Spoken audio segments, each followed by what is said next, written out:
Good evening children. आज के इस वीडियो में इंग्लिश ग्रामर का एक बहुत ही महत्वपूर्ण टॉपिक आर्टिकल जो कि लगभग हर क्लासेस में हर साल पूछा जाता है, आ, अन और दा, और बहुत ही सरल है। थोड़ा सा हमें ध्यान से समझने की ज़रूरत है। तो यहाँ पर कुछ एक्सरसाइजेस हैं, उसके माध्यम से हम जानेंगे कि किस प्रकार से हम इन आर्टिकल्स का यूज़ करते हैं, क्या बातें हैं जो हमें ध्यान रखनी चाहिए। तो शुरू से अंत तक इसको बहुत ध्यान से सुने, तो मैं मानता हूँ कि आपसे कभी आर्टिकल के यूज़ में गलती नहीं होगी। आइए शुरू करते हैं। पहला हमारा क्वेश्चन है, I read blank Bhagavad Gita blank day. यानी यहाँ पर भागवत गीता के पहले कौन सा आर्टिकल आएगा, ये पूछा गया है। तो आपको ये ध्यान रखना है कि दुनिया की जितनी भी फेमस बुक्स हैं, ग्रंथ हैं, चाहे वो रामायण हो, महाभारत हो, भागवत गीता हो, या कोई फेमस उपन्यास हो जैसे डिस्कवरी ऑफ इंडिया, कोई फेमस मैगजीन हो, इन सभी के पहले डेफिनेट आर्टिकल द का यूज़ करते हैं। तो यानी ये हो जाएगा I read the Bhagavad Gita. और डे के पहले भी हम ब्लैंक मैंने दिया हुआ है, तो इसमें एवरी का यूज़ होगा। एवरी डे ये एक डिटर्मिनर है, तो every day, every month, every week, every year. तो इस प्रकार से आपको एवरी का यूज़ हमको करना होता है जब इस कॉन्टेक्स्ट में हमसे फिल इन द ब्लैंक्स पूछा जाता है। तो एक बात क्लियर हुई कि जितने भी स्क्रिप्चर्स हैं, फेमस, इम्पोर्टेंट, डिग्निफाइड बुक्स हैं, उनके पहले द का प्रयोग करते हैं। चलिए आगे बढ़ते हैं। अगला है blank Amazon is blank widest river. अब यहाँ पर ये अमेजन है, ये अमेजन एक रिवर का नाम है जो कि बहुत ही फेमस रिवर है वर्ल्ड की। तो दुनिया की जितनी भी रिवर्स हैं उन सभी के पहले आपको डेफिनेट आर्टिकल द का ही यूज़ करना है, चाहे अमेजन हो, गंगा हो, नर्मदा हो, मंदाकिनी हो, यमुना हो, सभी रिवर्स के पहले आपको द का यूज़ करना है। तो यहाँ पर आएगा द अमेजन इज। अब अगला ब्लैंक है और उसके बाद लिखा है वाइडेस्ट। देखिए, डिग्री आपने पढ़ा होगा, तो एक सुपरलेटिव डिग्री होती है, और सुपरलेटिव डिग्री के पहले यूजुअली द यानी डेफिनेट आर्टिकल का ही यूज होता है। तो द वाइडेस्ट, जैसे the best, the highest, the longest, the tallest. तो सुपरलेटिव डिग्री में आपको द का यूज़ करना है। यदि कोई लॉन्ग वर्ड हुए जैसे the most beautiful, the most wonderful, the most awesome, तो सुपरलेटिव डिग्री के पहले आपको द का यूज़ करना है। तो दूसरे एक्सरसाइज में हमने जाना कि रिवर्स के पहले और सुपरलेटिव डिग्री के पहले द का यूज़ करते हैं। चलिए आगे बढ़ते हैं। They travelled in blank Vande Bharat Express. They travelled in Vande Bharat Express. Vande Bharat Express के पहले ब्लैंक है। तो मैं आपको बता दूं कि जितने भी एक्सप्रेस हों, कोई भी हो सकती है, Vande Bharat Express, Gitanjali Express, Rajdhani Express, Shatabdi Express, इन सभी के पहले डेफिनेट आर्टिकल द का यूज़ ही होता है। तो ये हो गया they travelled in the Vande Bharat Express. चलिए अगला जो है blank Ganga is blank holy river. ये भी कई बार आया है। तो गंगा, जैसे कि हम पहले बात कर चुके हैं कि रिवर्स के पहले डेफिनेट आर्टिकल द आएगा, तो यहाँ भी आएगा द गंगा। इज होली, होली के पहले आ का यूज़ करेंगे, अ होली रिवर, यानी the Ganga is a Holi river.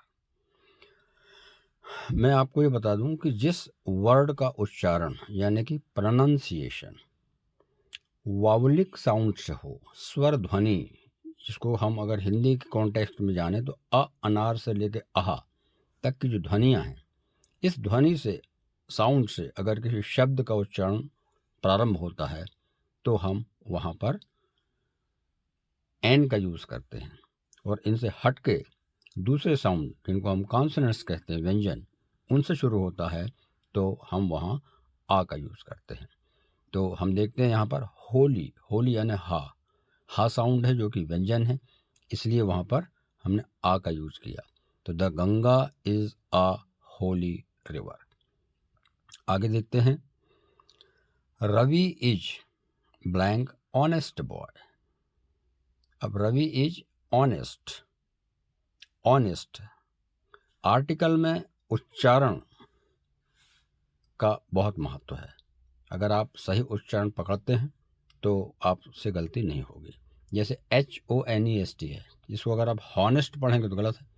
ये एक्चुअली क्या है, ऑनेस्ट, आ, जैसे आ अनार, यानी कि इसका जो बिगिनिंग साउंड है वो है वाउल, स्वर, इसलिए ऑनेस्ट के पहले एन का यूज होगा। तो Ravi is an honest boy. आगे देखते हैं, टॉम इज यूरोपियन टूरिस्ट। अब टॉम इज यूरोपियन, अब यहाँ पर देखिए स्पेलिंग तो ई से चालू हो रही है, जैसे AEIOU जो 5 वाउल लेटर हैं, है ना, तो यहाँ लेटर मायने नहीं रखते, यहाँ पर साउंड मायने रखता है। अब यूरोपियन जो वर्ड है ये वाउल लेटर से तो चालू हुआ है, पर जो इसका उच्चारण है वह वाउल से नहीं है, कॉन्सोनेंट से है। यू, या साउंड जो है वो व्यंजन है, इसलिए यहाँ पर एन का यूज मत करिए, यहाँ पर आएगा a. Tom is a European tourist. तो इसका ध्यान रखें आप कि यहाँ आ क्यों आया, क्योंकि इसका उच्चारण व्यंजन ध्वनि या से प्रारंभ हो रहा है। आगे देखते हैं, ही गेव मी 1 रुपी नोट। ही गेव मी ब्लैंक 1 रुपी नोट। अब यहाँ 1 के पहले क्या आएगा, अब स्पेलिंग तो ओ से चालू हुई है, AEIOU वाउल लेटर है, पर उच्चारण पर जाइए, वन, वा एक व्यंजन ध्वनि है, कॉन्सोनेंट साउंड है, इसलिए इसके पहले आ का यूज होगा। तो हो जाएगा he gave me a 1 rupee note. Clear? चलिए आगे बढ़ते हैं। नेक्स्ट है, blank apple blank day keeps blank doctor away. ये कहावत है, एक्चुअली प्रोवर्ब है ये, इसमें हम 3 जगह ब्लैंक हैं। तो एप्पल, ए यानी का ये वाउल साउंड है, इसलिए यहाँ पर आएगा एन एप्पल। और डे, डा में डा व्यंजन ध्वनि है, इसलिए उसके पहले आ आएगा। तो an apple a day keeps the doctor away. अब यहाँ पे जो डॉक्टर है वो पर्टिकुलर कॉन्टेक्स्ट में मतलब है, एक डेफिनेटनेस है उसके साथ, इसलिए वहाँ पर द का यूज होगा कि an apple a day keeps the doctor away. तो एप्पल के पहले एन आ रहा है, डे के पहले आ रहा है, ठीक है, और डॉक्टर के पहले यहाँ पर द आ रहा है। आगे देखते हैं, अगला जो आपका एक्सरसाइज है, जनरली किसी भी व्यक्ति के नाम के पहले कोई आर्टिकल का यूज नहीं होता है, पर कुछ विशेष सिचुएशन में, विशेष कॉन्टेक्स्ट में, अगर किसी व्यक्ति या किसी शहर के पहले कोई आर्टिकल आता है तो वो आता है द। जैसे यहाँ पर दिया हुआ है कि Kalidas is Shakespeare of India. तो हम लिखेंगे Kalidas is the Shakespeare of India. तो शेक्सपियर एक इंग्लिश ड्रामेटिस्ट प्ले राइटर का नाम है, और जैसा कि कालिदास हमारे भारत संस्कृत के बहुत महान नाटककार हैं, तो इनका एक कंपैरिजन है। तो इस प्रकार के कॉन्टेक्स्ट में यहाँ पे हम नाम के पहले भी द का यूज़ करते हैं। तो यहाँ पर जो है Kalidas is the Shakespeare of India. अब नेक्स्ट देखते हैं, Nelson Mandela is blank Gandhi of south Africa. अब नेल्सन मंडेला भी एक नाम है, और यहाँ गांधी, गांधी है ना महात्मा गांधी, ये भी एक नाम है। तो यहाँ भी नेल्सन मंडेला की तुलना, कंपैरिजन गांधी जी से किया गया है। तो इस कॉन्टेक्स्ट में यहाँ पर गांधी के पहले हम द आर्टिकल का यूज़ करेंगे, यानी Nelson Mandela is the Gandhi of south Africa, यानी नेल्सन मंडेला साउथ अफ्रीका के गांधी हैं। यानी कि जैसे भारत के महात्मा गांधी हैं, वैसे नेल्सन मंडेला साउथ अफ्रीका के लिए गांधी हैं। तो ध्यान रखें, चाहे वो कोई शहर हो, शहर के नाम के पहले भी नहीं आता। जैसे मैं एक एग्जांपल दूं, हम एमपी के कॉन्टेक्स्ट में हम कह सकते हैं कि Indore is the Mumbai of MP. तो हमने इंदौर का कंपैरिजन मुंबई से किया इंडस्ट्री के कॉन्टेक्स्ट में, उद्योग के कॉन्टेक्स्ट में। तो वहाँ मुंबई के पहले हमने द का यूज़ कर दिया कि Indore is the Mumbai of MP. तो इस प्रकार से जब हम तुलना करते हैं, तब किसी व्यक्ति या शहर के पहले हम द आर्टिकल का यूज़ करते हैं। तो यहाँ पे 2 एग्जाम्पल मैंने दिया, तीसरा आपको ओरल बताया। आगे देखते हैं, this is blank universal truth. अब यूनिवर्सल, यहाँ भी देखिए स्पेलिंग यूनिवर्सल की यू से चालू हुई है, जो कि एक वाउल लेटर है, पर इसका उच्चारण देखिए यू यानी या साउंड है, जो कि स्वर नहीं है, व्यंजन है।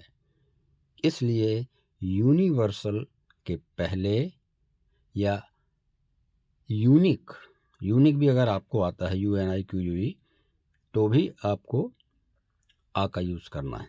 तो this is a universal truth. ठीक है।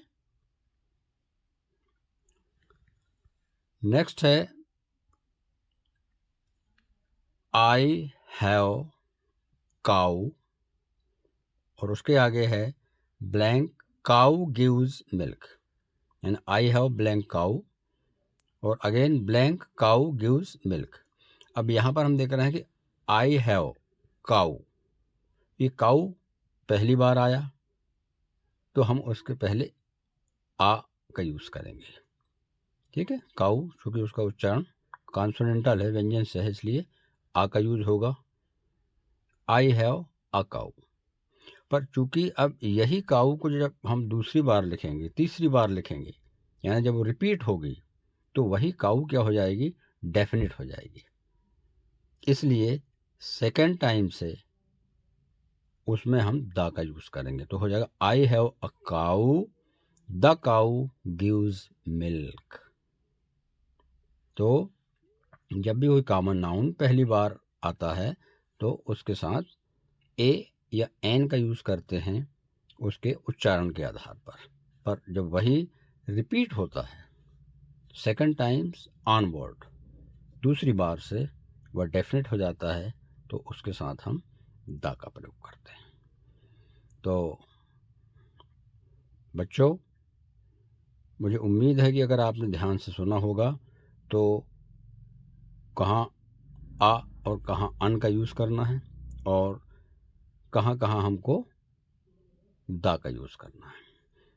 इसके अलावा जितने भी हमारे स्टार्स हैं या हमारी चारों दिशाएं हैं, ईस्ट, वेस्ट, नॉर्थ, साउथ, इनके पहले भी द का यूज़ किया जाता है।